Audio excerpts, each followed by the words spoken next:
स्वागत है दोस्तों आपका हमारे इस यूट्यूब चैनल में। मेरा नाम गौतम कुमार है और आज हम इंग्लिश ग्रामर में डायरेक्ट इनडायरेक्ट के सेकेंड पार्ट को पढ़ेंगे।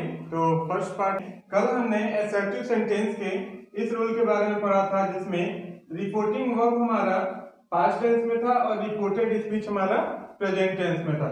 ठीक है, तो इसके बदलने का नियम था यू सेड टू को टोल्ड कर देते थे, हिम दैट, यू का ही किसके अकॉर्डिंग, ऑब्जेक्ट के अकॉर्डिंग, उसके बाद डू प्रेजेंट में है तो डिड हो जाएगा। ठीक है, नॉट स्वॉलो द पिल्स। आज हम नेक्स्ट रूल को पढ़ेंगे जिसमें हमारा रिपोर्टिंग वर्ब जो है वो भी पास्ट में होगा और रिपोर्टेड स्पीच जो है हमारा वो भी पास्ट में होगा। तो जब ये दोनों पास्ट में हो तो इसका क्या रूल होता है उसके बारे में देखते हैं। तो जब हमारा पास्ट इंडेफिनिट होगा तो इनडायरेक्ट में जब चेंज होगा तो पास्ट परफेक्ट में चेंज होगा। ठीक है, और जब पास्ट कॉन्टिन्यूअस मिलेगा तो इनडायरेक्ट में चेंज होगा तो हो जाएगा पास्ट परफेक्ट कॉन्टिन्यूअस। ठीक है, और जब पास्ट परफेक्ट में मिलेगा तो इसको जब चेंज करेंगे तो ये हमारा नहीं चेंज होता है। मतलब क्या, हेल्पिंग वर्ब हमारा वही रह जाएगा। ठीक है, चाहे पास्ट परफेक्ट हो या फिर पास्ट परफेक्ट और कॉन्टिन्यूअस हो, ये दोनों का हेल्पिंग वर्ब जो है इनडायरेक्ट में वही रहेगा, मतलब चेंज नहीं होगा। ठीक है, तो आइए देखते हैं। तो आइए इस एग्जांपल से हम देखते हैं। You said to him you did not swallow the pills. ठीक है, तो इसको जब हम इनडायरेक्ट में बदलेंगे तो यू सेड टू के जगह टोल्ड हो जाता है, him that, conjunction that. You हमारा सेकंड पर्सन है। ठीक है, सेकंड पर्सन है तो ऑब्जेक्ट, ये हमारा सब्जेक्ट कहलाता है, ये हमारा ऑब्जेक्ट कहलाता है। ऑब्जेक्ट से जब बदलेगा तो यहाँ है तो ये सब्जेक्ट की जगह पे, लेकिन सेकंड पर्सन है तो हम इसका भी सब्जेक्टिव केस लिखेंगे। तो हिम का सब्जेक्टिव ही होता है, ही। अब ये हमारा पास्ट इंडेफिनिट में है तो पास्ट परफेक्ट हो जाएगा, had not swallowed the pills, और वर्ब का थर्ड फॉर्म। ठीक है, उसके बाद हम सेकंड एग्जांपल को देखते हैं। ही सेड, ये भी हमारा पास्ट और ये भी हमारा पास्ट है क्योंकि वर्ब लगा है यहाँ पे। ठीक है, तो आइए हम इसको बनाते हैं। ही केवल सेड है तो सेड ही हो जाएगा, क्यों? क्योंकि टू रहता है तभी चेंज होता है। दैट, यू हमारा सेकंड पर्सन है, फिर हमारा ऑब्जेक्ट के पास आएगा तो यहाँ पे ऑब्जेक्ट कोई है नहीं, लेकिन हम यहाँ पे या तो मी समझेंगे या तो ही हिम समझेंगे। ठीक है, कुछ भी समझ के हम यहाँ पे आई लिख देंगे, मी के अकॉर्डिंग रहेगा तो आई हो जाएगा। ठीक है, क्योंकि हम मी का सब्जेक्टिव केस लिखेंगे तो आई होगा। उसके बाद आई वॉज सेलिंग और basket to.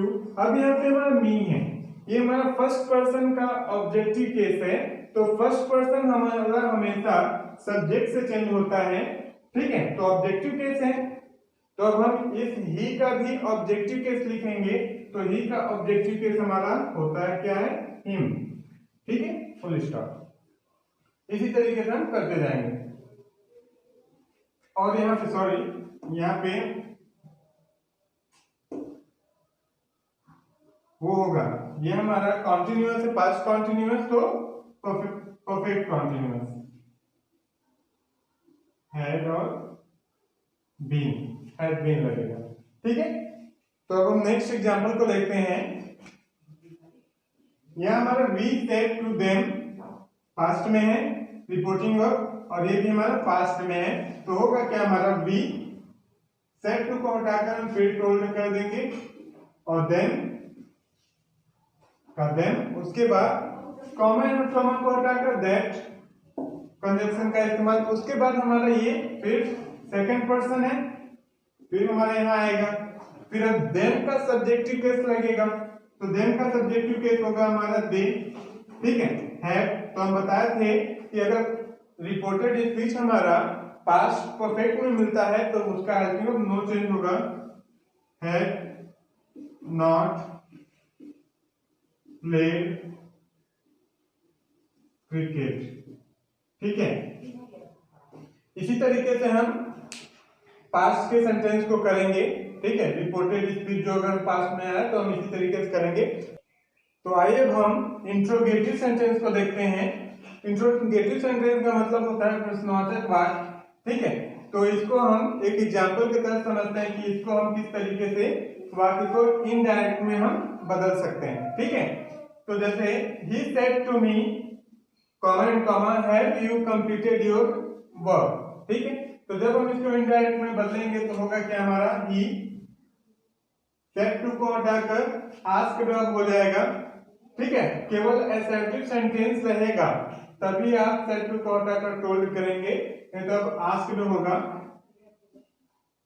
Asked me comma and comma को हटाकर इफ या वेदर का इस्तेमाल होता है। तो इफ, उसके बाद हम वाक्य को सीधा करते हैं। ठीक है, तो हमारा सब्जेक्ट तो यू है लेकिन सेकंड पर्सन है। ठीक है, तो सेकंड पर्सन हमारा जो चेंज होता है ऑब्जेक्ट से चेंज होता है। तो इस हम ऑब्जेक्टिव केस का सब्जेक्टिव केस के स्थान पे है तो हम क्या करेंगे, सब्जेक्टिव केस इसका भी लिखेंगे। तो सीधा करेंगे तो सबसे पहले आई, उसके बाद प्रेजेंट परफेक्ट में है ये तो पास्ट परफेक्ट का हेल्पिंग वर्ब लिखेंगे है, उसके बाद कंप्लीटेड, कंप्लीटेड,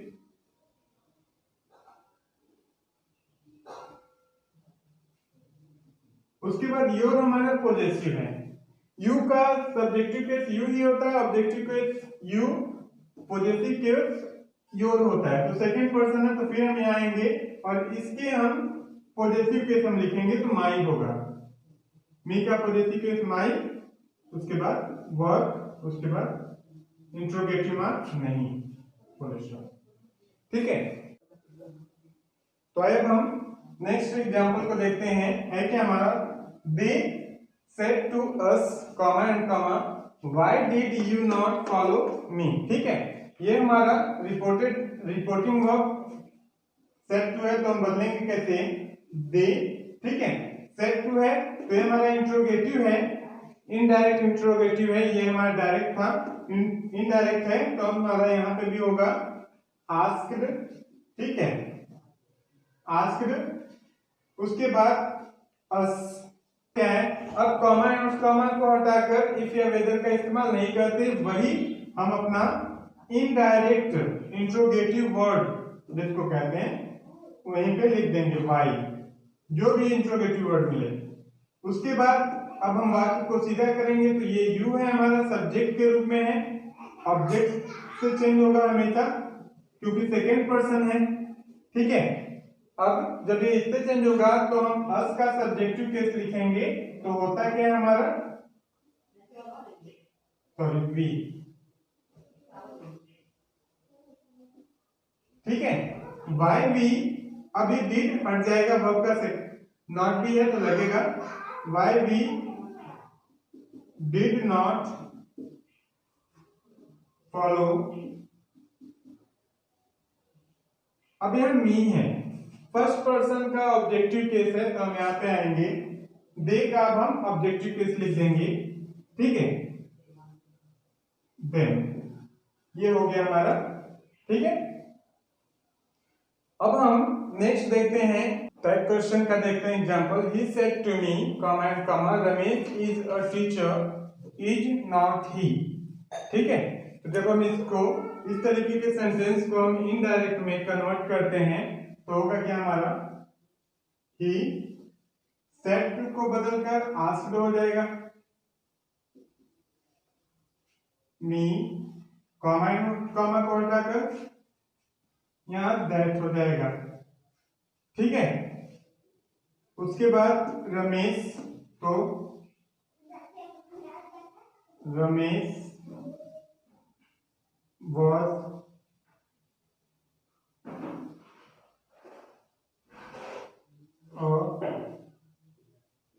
टीचर। ठीक है, बस इतना ही हम लिखेंगे, ये वाला वाक्य नहीं लिखेंगे इज नॉट।